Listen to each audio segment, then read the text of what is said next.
భారత వాతావరణ శాఖ చల్లని న్యూస్ చెప్పింది. అండమాన్ సముద్రంలో నైరుతి రుతుపవనాలు అయితే ప్రవేశించాయి.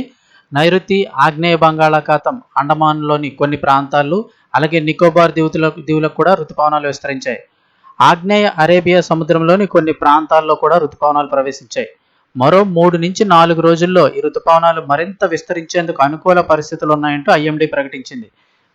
ఇక ఆగ్నేయ అరేబియా ప్రాంతంలోని మరికొన్ని ప్రాంతాలు, నైరుతి ఆగ్నేయ బంగాళాఖాతం, అండమాన్ దీవులు, అండమాన్ సముద్రంలోని మిగిలిన ప్రాంతాలు, అలాగే తూర్పు బంగాళాఖాతంలోని మరిన్ని ప్రాంతాలకు ఈ రుతుపవనాలు విస్తరించే అవకాశం ఉంది.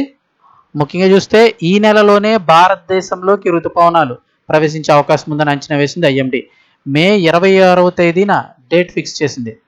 అయితే వాతావరణ పరిస్థితుల దృష్ట్యా ఆ తేదీకి 4 రోజులు అటు ఇటుగా రుతుపవనాలు కేరళను తాకే అవకాశం ఉండవచ్చని ఐఎండీ వివరించింది. ఓవరాల్గా చూస్తే ఈ నెల 26కి అయితే కనుక కేరళలోకి ప్రవేశించవచ్చు. లేదు వాతావరణం ఏమైనా కాస్త అటు ఇటుగా మారితే 1-2 రోజులు అటు ఇటుగా ఉన్న ఈ నెలాఖరులోపు కేరళలోకి ఖచ్చితంగా రుతుపవనాలు అయితే ప్రవేశిస్తాయని ఐఎండీ చల్లని వార్త చెప్పింది. ప్రస్తుత ఎండల దృష్ట్యా అత్యంత ఇబ్బందికర పరిస్థితులను అయితే ఎదుర్కొంటున్నారు 2 తెలుగు రాష్ట్రాల ప్రజలైతే కనుక. సో ఈ మే చివరి వారంలో ఎప్పుడైనా కూడా కేరళలోకి రుతుపవనాలు ప్రవేశిస్తాయి అన్నమాట. ఇక సాధారణంగా భారత వాతావరణ అంచనా ప్రకారం ప్రతి ఏటా జూన్ 1 నాటికి కేరళలోకి రుతుపవనాలు ప్రవేశిస్తుంటాయి. ఇక్కడ అక్కడి నుంచి ఉత్తర దిశగా కదులుతూ విస్తరిస్తాయి. దేశంలో మిగతా ప్రాంతాలకు క్రమంగా రుతుపవనాలు చేరుకుంటాయి. కేరళలో రుతుపవనాలు ప్రవేశించిన నాటి నుంచి రుతుపవనాలు విస్తరించిన చోట వర్షాలు కురవడం మొదలవుతుంది. ఈ వర్షాల సీజన్ మళ్ళీ సెప్టెంబర్ వరకు కూడా ఉండడం జరుగుతుంది.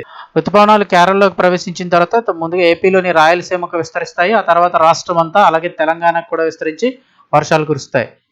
ఐఎండీ అంచనా బట్టి ప్రతి ఏటా సాధారణంగా రుతుపవనాలు జూన్ 1న కేరళను తాకిన తర్వాత 10 రోజులకు ఏపీలోకి ప్రవేశిస్తాయని అంచనా. కానీ ఈసారి నెలాఖరులోగానే కేరళకి తాకితే అప్పటి పరిస్థితులను బట్టి ఏపీలోకి ఎప్పుడు రుతుపవనాలు ప్రవేశిస్తాయని ఒక అంచనాకి అయితే వస్తారు వాతావరణ శాఖ అధికారులు. ప్రస్తుతానికి కేరళకు రుతుపవనాలు ఎప్పుడు వస్తాయనేది అయితే డేట్ ప్రకటించారు. ఈ మే నెలాఖరులోపు 26 లేదా నెలాఖరు లోపల ఈ రుతుపవనాలు కేరళకు వచ్చేసే అవకాశం ఉంది.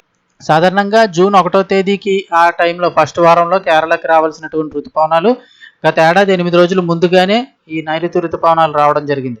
వాతావరణంలో అనుకూల పరిస్థితులకు తోడు అరేబియా మహాసముద్రంలో అల్పపీడన వ్యవస్థ కూడా ఎర్లీ మాన్సూన్ కారణమైంది. 2009 తర్వాత వారం రోజులు ఎర్లీగా గత ఏడాది మాన్సూన్ కేరళలోకి ప్రవేశించింది. ఆ సమయంలో కేరళలో భారీ నుంచి అతి భారీ వర్షాలు, బలమైన ఎదురుగాలులతో కొన్ని రాష్ట్రాలకు ఐఎండీ రెడ్ అలర్ట్ కూడా ప్రకటించడం జరిగింది. ఇంకా ఈ సంవత్సరం అండమాన్ తీరంలోకి నైరుతి రుతుపవనాలు ప్రవేశించడంతో మరికొద్ది రోజుల్లోనే వర్షాల సీజన్ భారత్లో మొదలైనట్టే. ఆ తర్వాత కేరళకు రుతుపవనాలు తాకుతాయి. వాతావరణ పరిస్థితులను బట్టి విస్తరించాక భారత భూభాగంలో తొలకలు పరకరిస్తుంది. ఆ తర్వాత కొద్ది రోజులకు 2 తెలుగు రాష్ట్రాల్లో కూడా రుతుపవనాలు విస్తరించి వర్షాలు కురుస్తాయి. వాతావరణ శాఖ ఈ చల్లటి కబురు అందించడంతో అన్నదాతలందరూ కూడా ఖరీఫ్ సాగు పనులకు కూడా సిద్ధమవుతున్నారు. సో ఇది ఫ్రెండ్స్ వెదర్ రిపోర్ట్ ఇన్ఫర్మేషన్. తప్పకుండా లైక్ చేయండి. మరిన్ని అప్డేట్స్ కోసం ఛానల్ని సబ్స్క్రైబ్ చేసుకోండి.